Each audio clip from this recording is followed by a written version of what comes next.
Now, on 105.9 FM and streaming worldwide on the WMAL app, O'Connor and Company. 8:07. It's our fourth hour here on this morning show, and I hope you're enjoying it so far. If you missed our first 3 hours, please subscribe to our podcast so you can get it all the time from Apple, Spotify, YouTube, wherever you get your podcasts. We're there. It's O'Connor and Company, and this morning it's me, Larry, and she, Julie Gunlock. Good morning, Julie. Good morning. I'm just checking in on your neighbors. So far, They're not doxing you like J.D. Vance and Pam Bondi and all the.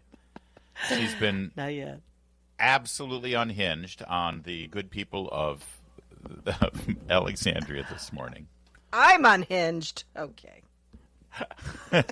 Joining us right now is Nick Minock. Unhinged Northern Virginia lunatics. That's Nick Minock's beat over at WJLA ABC 7, and he covers it very well. Maybe I'm being uncharitable, Nick, but thanks for joining us either way. Thanks for having me on. Good morning. A lot to discuss. First, though, you have a response from the Education Department, just to get everyone up to speed if they're not paying attention. Those Northern Virginia school systems who were in violation of Title IX provisions with regard to bathrooms and locker rooms and gender policy, they have all now voted to stick with their policies and defy the Department of Education. So what's going to happen next? That's right. So late afternoon, the U.S. Department of Education announced their first financial sanction against these 5 Northern Virginia school districts. We're talking Alexandria, Prince William, Arlington, Loudoun, Fairfax. And what this includes is they're going to be placed on high-risk status. So what that means is that if these school systems try to apply for discretionary grant funding, they're far less likely to get that grant funding from the Department of Education because they're on high-risk status. The other thing, which might be worse for these school systems, is that they'll be placed on a reimbursement payment plan. So that means these school districts will have to front fund their expenses, they have to fund them themselves. Whoa. And then, then they'll have to submit their receipts to the feds. And then the feds will be able to scrutinize and analyze what these school systems are spending their monies on before the Department of Education hands them federal funding, if they do it at all. That's going to be a cash flow issue. By the way, I think that's I think they should do that across the nation. Have every school system do that. Would be a great thing. But Nick, real quick, what do there's state funds that fund these schools, and that's the vast majority of it, but there are federal grants that come in, like you said, through reimbursement, or they can apply for these grants. But what do these grants or reimbursement, what do they generally pay for? What are the category of things?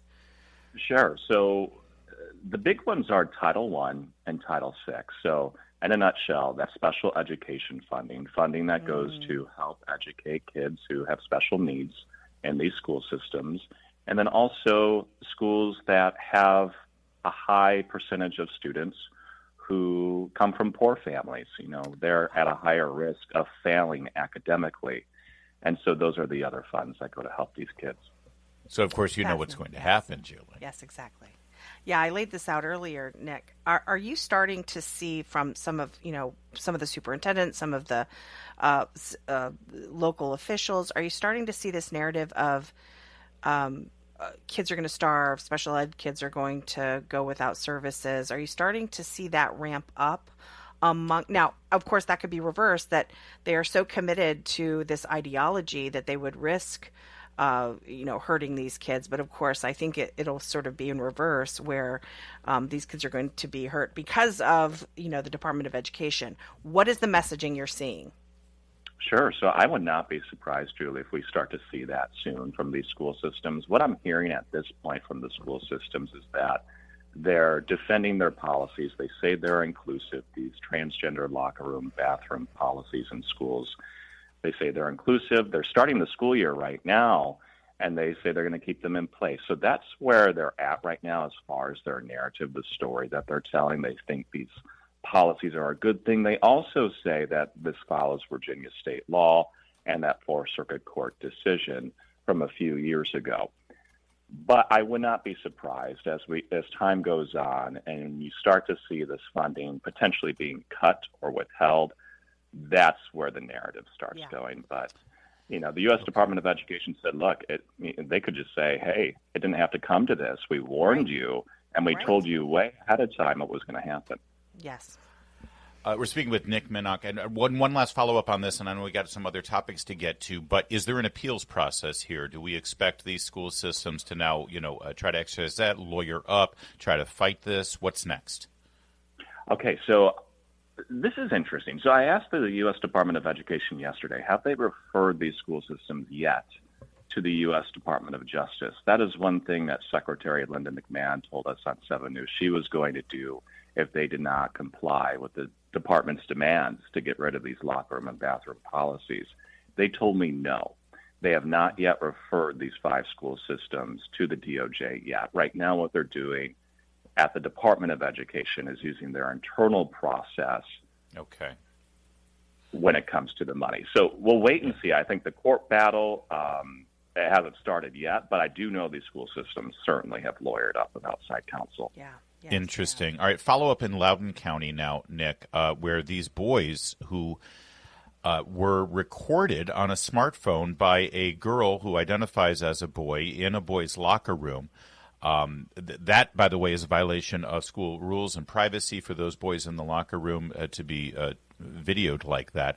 But it turns out that after the Loudoun County Public School System's investigation, they've determined to suspend the boys for bullying and harassment of this girl who was in their locker room. And from what we saw, Nick, all we know is that these boys were expressing their concern and their discomfort by having a girl in the boys' locker room.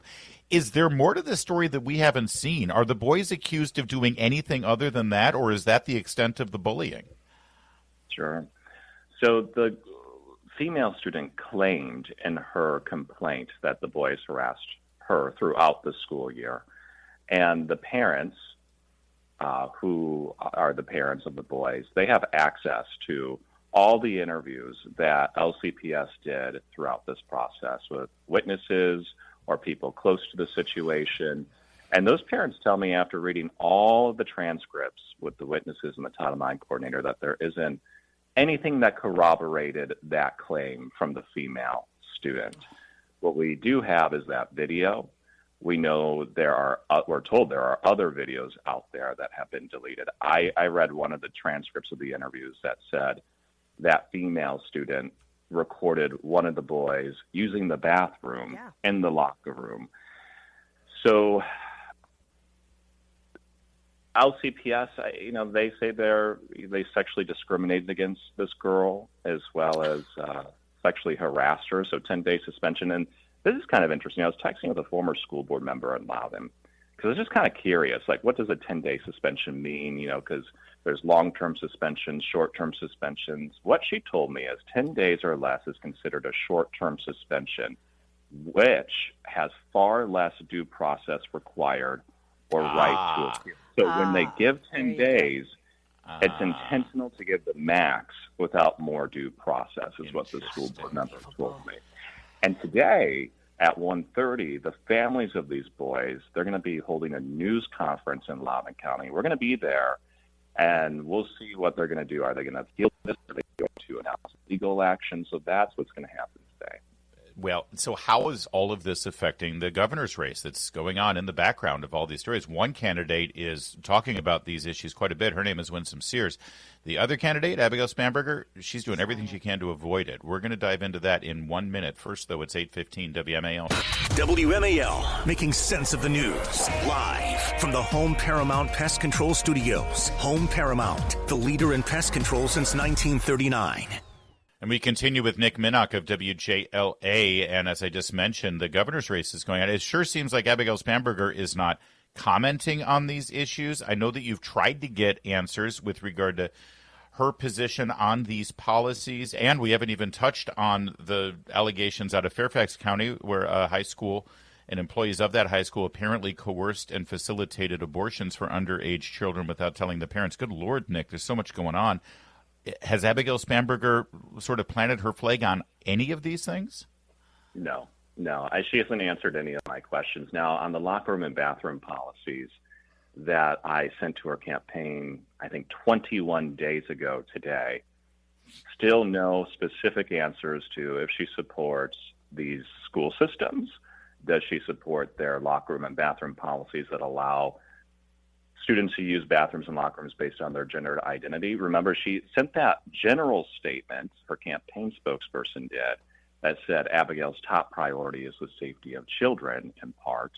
But other than that, she hasn't commented. And I've been following up every day, every couple days, every few days to see if she has answers, along with asking her questions on that abortion scandal in Fairfax County Public Schools that's now being investigated by the Virginia State Police in a criminal investigation. She has not responded to those questions either. That specific question I had for her was this: if she's elected governor, does she think there needs to be legislation that she would sign that would require schools to notify parents within 24 hours if a student has a conversation with staff members at school about abortion services? That's the question we posed to her. She has not answered that so far. You know, Nick, we're talking a lot about federal action here and, Department of Justice trying to get control of Northern Virginia. Can you tell us a little bit about what the state has done? What has Youngkin done? What has Mayeris done? I know there are some investigations. I've sort of lost track of what investigations on which is. There's so many scandals I can't keep track. But what is the Youngkin administration and Mayeris, and what are they doing on some of these issues? Sure. So a lot of parents are asking that, hey, we've had a Republican governor, a Republican Virginia attorney general, Republican lieutenant governor, yet these policies still exist 3.5 years later. What are they doing?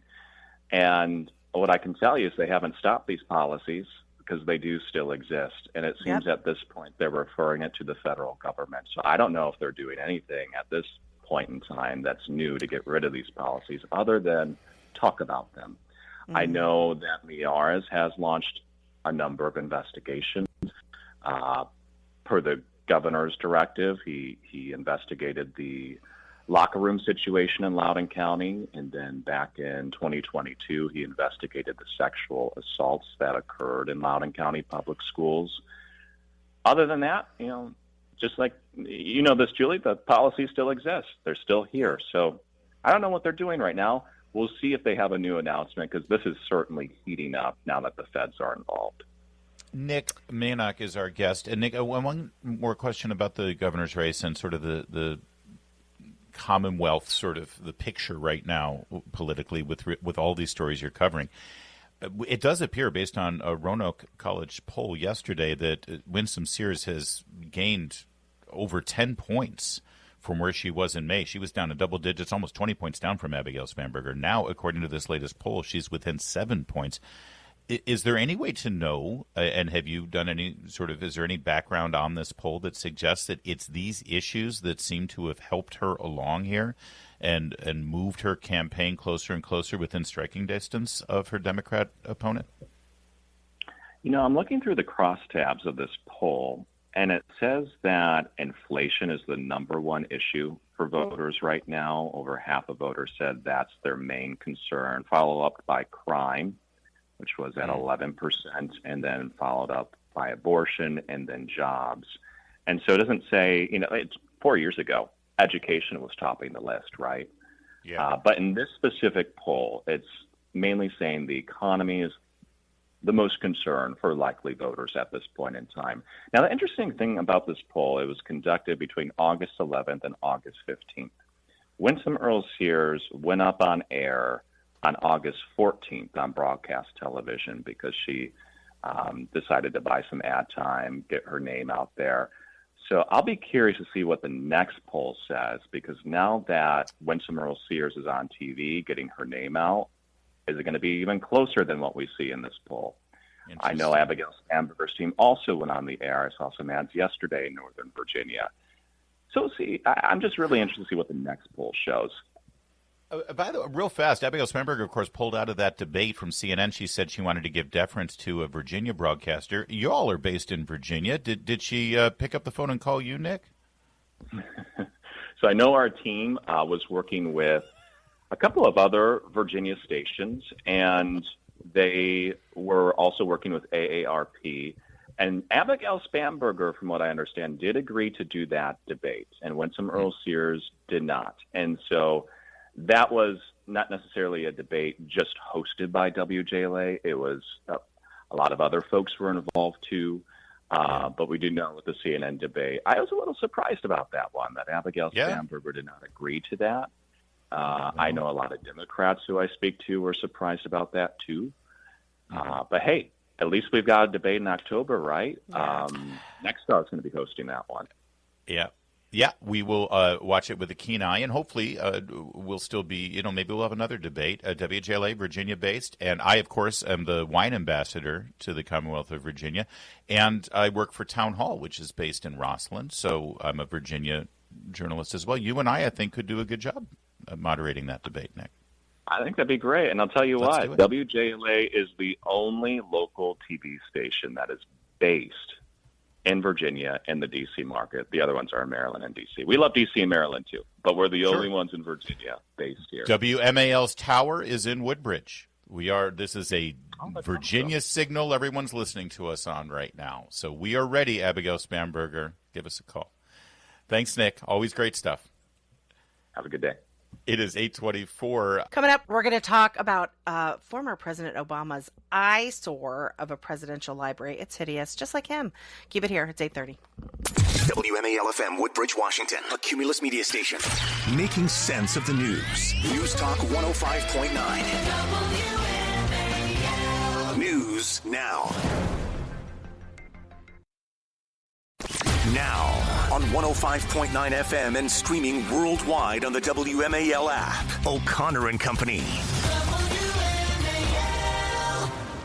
8:37 as we fly through this incredibly busy Wednesday morning. Thank you to Nick Minock for a nice wide-ranging conversation about all things ailing Northern Virginia and, it appears, the Spanberger campaign, as they are now not looking at a good result with the latest poll, now just barely 7 points ahead of Winsome Earl Sears. And I'll say this about these polls, too. We've been talking about it all morning, Julie Gunlock. Notoriously, Republicans are undercounted in Virginia. They very rarely get Republican votes correct in the state, whether it's for the presidential campaign or whether it's for the governor's race. You forget, going into the election in 21, Terry McAuliffe was still considered. It was going to be close, but they thought he was going to win it by a point or two, and Youngkin ended up winning by 2 points. Yeah, I think it was really good advice what you said earlier in the morning, where you said, we hope that the campaign, the Winsome Sears campaign, is down in the southern areas of Virginia, because we got to get out that vote. It takes a lot. Northern Virginia is so high population. It takes a lot to overcome that. So we hope there's an effort. Yes. Amen to that. We hope there's an effort. That would be great. All right, let's turn our sights to a story that's been growing in controversy over the last couple of months now, but it seems to be reaching a head. And that has to do with the Obama Presidential Center being constructed right now in the south side of Chicago. This is, by the way, in the park where he met his future wife. They call her Michelle Obama now. And they met in this park. So what a tribute to their love by constructing this. Destroying this park. Destroying the park and building a overpriced, behind schedule, dungeon-looking monolith. It looks like, some evil space aliens mothership landed in the middle of Chicago and they're about to take over. It's a very ugly-looking building, although it's not complete yet. But my understanding is, the reports say now, the construction costs have gone from $330 million to $830 million. Sort of like your health care expenses ever since Obamacare took over. It's way behind schedule, and they're calling it a monstrosity, the neighbors that live near this park. Can you imagine? Also, even better, it's like, well, this isn't going to cost the city anything. It's all going to be privately funded, and it's all going to be. No, actually, the city has had to lay out something like $200 million in infrastructure to redirect roads to accommodate this, redirect, utilities. That's sort of the thing that happens when these giant projects take over. So between roads and utility costs, Chicago taxpayers are on the hook, and they're not happy with it. It's bad.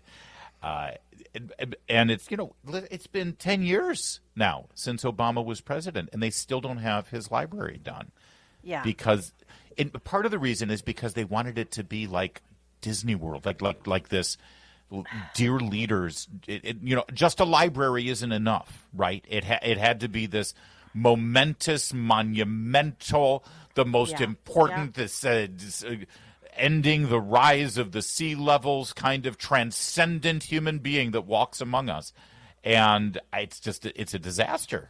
It's brutalist, I think, architecture, which if you're familiar with, it's concrete, large windows. It's like the FBI building downtown DC. Yeah. It's hideous, absolutely hideous. I don't really know how to describe this. Ultra modern, bleak, grim, depressing rock that they've deposited in this park that Obama claims to sort of have fond memories of. It really looks like you'd put this in a place of great trauma, like personal trauma. But and now just in it's just suspended reality for these people who live around it because it's not done. You know who's really good at building buildings, Larry? Maybe. Yeah, actually, yes. In fact, he's got a beautiful one in Chicago. He might want to reach. I don't know, but if Obama needs help, he might want to reach out to Trump. That would be amazing. If Trump actually said, "Let me fix this for you." Ken Woodward, a lawyer and father of 6 who grew up in the area, says it looks like a big piece of rock landed here out of nowhere. Exactly. It's like a spaceship landed. It used to be a really nice landscape of trees and flowers, and it's a monstrosity.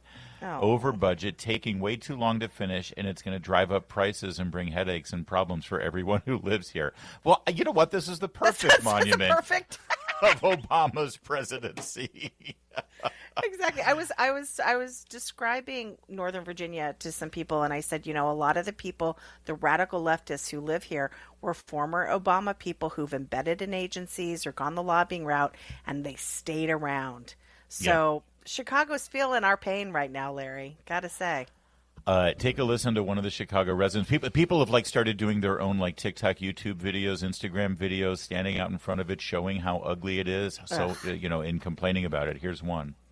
It looks like a big piece of rock, kind of right in the middle of what used to be Jackson Park, full of lush flowers, trees, and just beautiful. And all of a sudden, here you've got this big monstrosity. It's over budget. It took way too long to build, and it's ugly. Congressman Dan Muser was on Fox News over the weekend talking about this. Actually, it was Monday night. They said they should have called President Trump. He could have built it on time and under budget. Taxpayers are on the hook for $200 million in road and utility costs. The project is 5 years late. The price tag is going to $830 million. Locals call it a monstrosity. Obama never had any private sector experience and has no concept of money. And it certainly shows. And I mean, I'm trying to give it the best. I pulled up what the artist rendering of what it's supposed to look like when it's done. Because I said, well, it's a work in progress. Maybe, once it's done. No, this is what it's supposed to look like. I love that you looked it up. Clearly, this is a building mistake. Clearly. Yes. I didn't want to be that guy who, got out in front of the story. This is ugly. It's horrible. No. This is on purpose. This is by design. That's what it's supposed to look like. And it is terrifying. Well, there you go. Just look at it. Heather Hunter just put the artist rendering into the... It looks like a hellscape from the future. Do you remember that great movie Logan's Run? That was the dystopian I love future? Logan's Run. I loved it. It looks like the setting of Logan's Run, which is not a good thing, by the way. It's dystopian. There you go. He's a transcendent. He's the best president we'll ever have in our lifetime, Barack Obama. WMAL's Vince Colonnese, weekdays at noon on 105.9 WMAL, making sense of the news. All right, ladies. Try to control yourself. Oh, God. We have a new... What's the word for this? Yes, let's think carefully. Pete Hegseth and Robert F. Kennedy Jr. have engaged in a battle of physical prowess as they are competing against each other in a fitness challenge. Here's what the video sounded like. 3, 1, 2, 3, 2, 1, 2, 3, 3. Hi, I'm Robert F. Kennedy Jr., your HHS Secretary. I'm here with Secretary Hegseth from the Department of Defense. And we had our big Pete and Bobby challenge today. 50 pull-ups, 100 push-ups. You try to get under 5 minutes. How'd you do? We got close. The Pete and Bobby challenge here, and they were working out with the cadets at West Point. 50 pull-ups, 100 push-ups. Try to get it under 5 minutes. So there you go. And this is great stuff. Ladies were going gaga, as were about 5% of the men out there. I'm not sure I was going gaga, but I do think that this is great. This is great for our troops. I love that they include the troops in this kind of stuff. This is great. I am all for all of these efforts to get Americans out there and active and fit, and this is nothing wrong with this. I preferred the ice bucket challenge, frankly. Is it me, or I mean, as these guys were like sitting in their workout gear and they were like, "Look at me, I'm going to be doing this." It reminded me of something from Saturday Night Live a few years ago, right? I'm Han of Dance France, and we want to pump you up. Yeah, I don't know if that. Now remember, liberals hate this kind of stuff. They hate happiness. They hate. Oh, that's true. Yes, so we have to look. This is good. They hate men being men and acting like men. That's right. See, the women who dress up like men in the Biden administration, they would have done something like this, and they would have been nuts for it. They also hate any efforts to humanize Trump administration officials. Right? This is good fun. This is good competition. This is all in good nature. So we have to not be like the left. This is great. Right. This is great stuff. I'm on board. And I no love one it. was working. And no one was working out in jeans. It's 8:53.